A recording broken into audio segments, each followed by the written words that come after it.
السلام علیکم ورحمۃ اللہ۔ 12ویں جماعت کے دوسرے لیکچر کے ساتھ ایک بار پھر میں آپ کے سامنے حاضر ہوں۔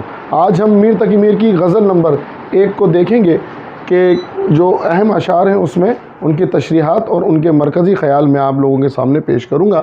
میر تقی میر کے بارے میں بتاتا چلوں بیٹا، جیسے کہ آپ سب لوگ جانتے ہیں، خدائے سخن، شہنشاہ غزل اور سرتاج الشعراء کے القابات انہیں دیے گئے۔ رنج و غم اور عشق مجازی کے شاعر ہیں، اسی انداز سے کہتے ہیں۔ شعر نمبر 2 ہے بیٹا غزل کا۔ می تو بوچھار کا دیکھا ہے برستے تم نے، اسی انداز سے تھی اشک فشانی اس کی۔ لوگوں کی توجہ اس طرف دلا رہے ہیں کہ تم نے تیز بارش برستے ہوئے دیکھی ہے، بوچھار والی برستے ہوئے بارش دیکھی ہے، ضرور دیکھی ہوگی۔ اسی انداز سے تھی اشک فشانی اس کی، اسی انداز سے میر کے جو ہے وہ آنسو آیا کرتے تھے، وہ رویا کرتا تھا اور مسلسل روتا ہی رہتا تھا۔ یہاں کے سفید و سیاہ میں ہم کو دخل جو ہے سو اتنا ہے، رات کو رو رو صبح کیا یا دن کو جوں تو شام کیا۔ سرہانے میر کے آہستہ بولو، ابھی ٹک روتے روتے سو گیا ہے۔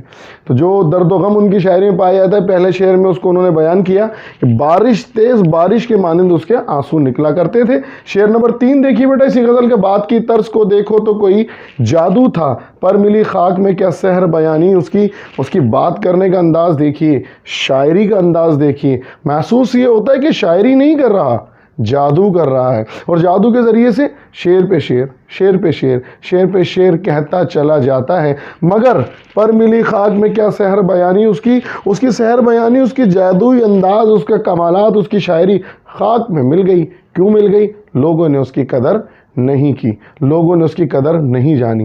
کسی بھی انداز سے اگر کسی میں کوئی ٹیلنٹ ہو، اس کی قدر کی جائے، اس کی تعریف کی جائے تو ٹھیک ہے، ورنہ اس کا ٹیلنٹ، اس کا صلاحیت بیکار ہو جاتا ہے۔ اگر اس کی شاعری جادو کے انداز کی تھی تو اس سحر بیانی، اس جادوئی انداز کو ناقدری کر کے خاک میں ملا دیا گیا، برباد کر دیا گیا۔ میر یہاں پر لوگوں سے اپریسیشن یا ستائش نہ ملنے کا شکوہ کر رہے ہیں۔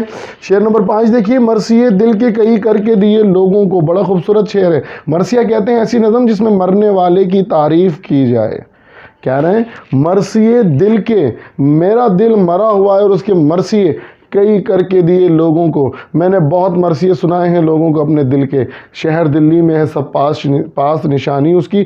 لوگ اگر یہ سمجھتے ہیں، وہ چاہتے ہیں میرے ان مرثیوں کو سننا، میری اس شاعری کو سننا اگر چاہتے ہیں تو جائیے ذرا دہلی والوں کے پاس، جائیے ذرا دلی والوں کے پاس۔ تمام شہر میرے اشعار کو پڑھتا ہے، تمام شہر میری شاعری پڑھتا ہے اور اس کی بات کرتا ہے۔ شہر دلی میں ہے سب پاس نشانی اس کی، دلی کا بچہ بچہ میر کو جانتا ہے کس طرح کی شاعری اس نے پیش کی، اور وہ شاعری اس کے دل کے مرثیے ہیں۔ اب گئے اس کے جز افسوس نہیں کچھ حاصل، حیف صد حیف کے کچھ قدر نہ جانی اس کی۔ بتانا چاہتا ہے اب گئے مطلب اب دنیا سے جانے کے بعد اسے شہنشاہ غزل کہتے ہو، خدائے سخن کہتے ہو، سرتاج الشعراء کہتے ہو، اب کہتے ہو چلا گیا۔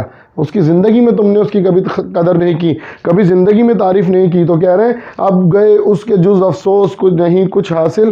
اب افسوس کرتے ہو، اب وہ چلا گیا، کیا حاصل ہے؟ اس کے سامنے اگر اس کی تعریف کرتے تو یقیناً وہ بہت زبردست بات ہوتی اور اس کو اپریسیشن مل جاتی۔ حیف صد حیف، افسوس صد افسوس، 100 بار افسوس۔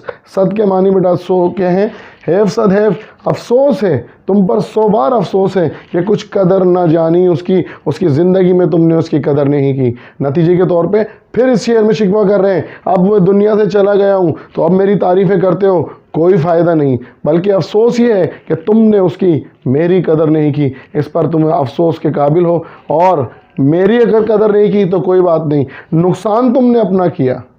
کیسے نقصان اپنا کیا؟ ایسے کیا تم اگر میری تعریف کرتے یعنی کہ میر کی تو ہو سکتا ہے تمہیں اور زیادہ اچھے اشعار سننے کو ملتے۔ افسوس تم پہ کہ تم نے اس کی قدر نہیں کی۔ یہ غزل کی پہلی غزل سے کچھ اہم اشعار ہیں، ان کی تشریحات کو یاد کریں۔ انشاءاللہ تعالیٰ اگلی کلاس میں پریزنٹیشن اس کی آپ کے سامنے پیش کروں گا کہ حوالوں کے ذریعے سے کس طریقے سے اس سوال کی پریزنٹیشن کرنی ہے۔ تب تک کے لیے اجازت دیجیے، پھر ملتے ہیں انشاءاللہ۔ اللہ حافظ۔